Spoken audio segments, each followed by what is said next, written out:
All right, it's time to take a look at the United Kingdom in Axis and Allies Anniversary Edition 1941 setup. You are the fourth country to go. Both Germany and Japan go before you, so what you actually have to work with will be different than what you see before you right now.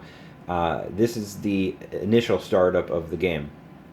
So you have to assume that Germany will have at least taken out a significant chunk of your navy over here. They may or may not have taken out Egypt over here.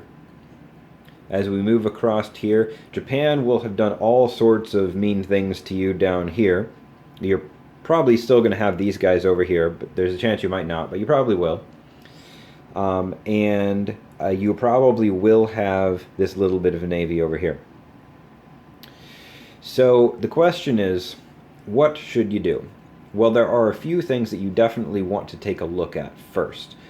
One is, are any Axis transports vulnerable?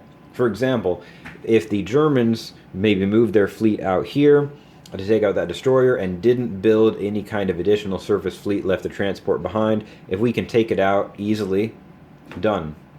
Easy enough.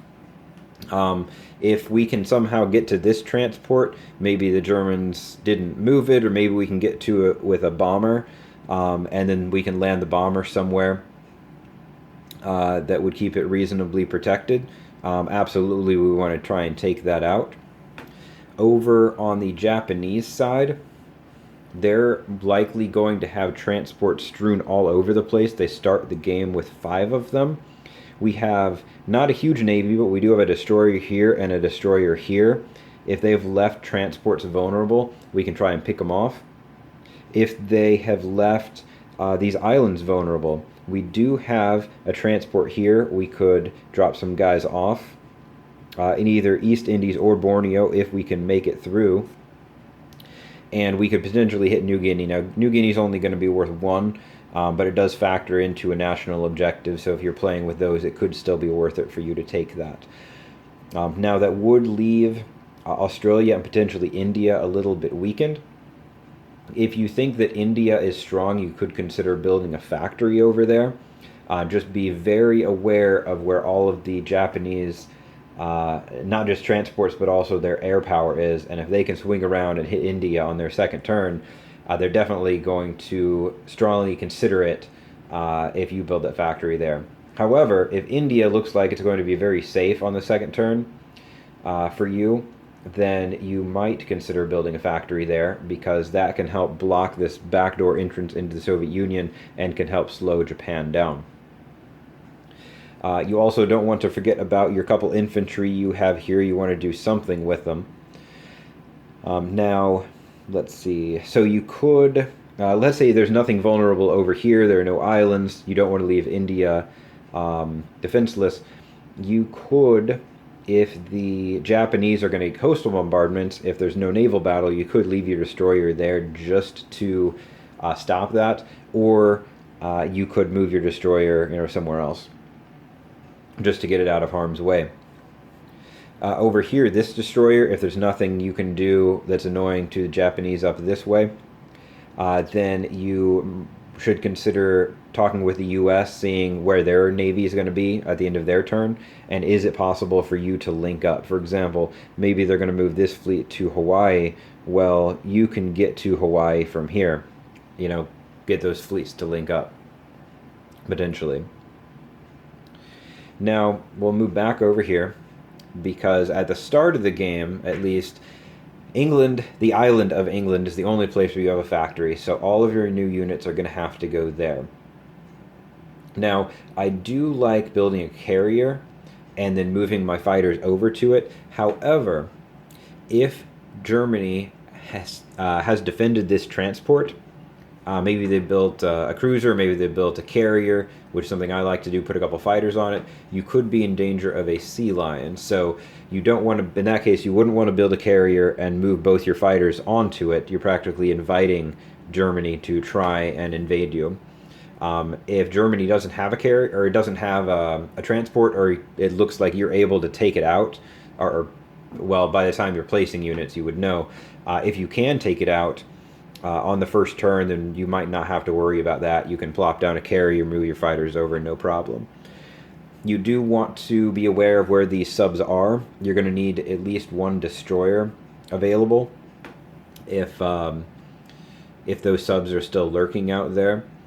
You could try, or if Germany did build something here, or you have to take out any other sort of service ship like a cruiser, and you're going to probably end up taking some sort of casualty, then you might want to build an extra fighter on your turn just to try and make up for that. So there's a lot of reading that you have to do here. Can you take out this transport without taking heavy casualties? Does Germany look like it's going to do a sea line, or did they build a carrier that allows them to send fighters that way? What is the U.S. going to do? Is the U.S. going to come in and reinforce you? Normally that doesn't put them in a very good position on the first turn, but if there's a bunch of things that they want to do, or I'm sorry, that you want to do, and they're okay sacrificing a destroyer to prevent a sea lion, then it could be worth it. Not something I recommend, but it's a possibility. Let's see. You're not really going to be doing a whole lot offensively this first turn.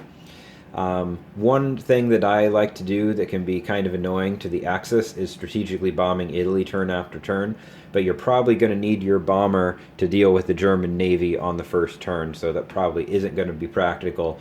But depending on where you need it, you might be able to land it over here somewhere, and then you can start hitting Italy every turn, potentially. And just hope that you don't get shot down. But that's always the risk with strategic bombing.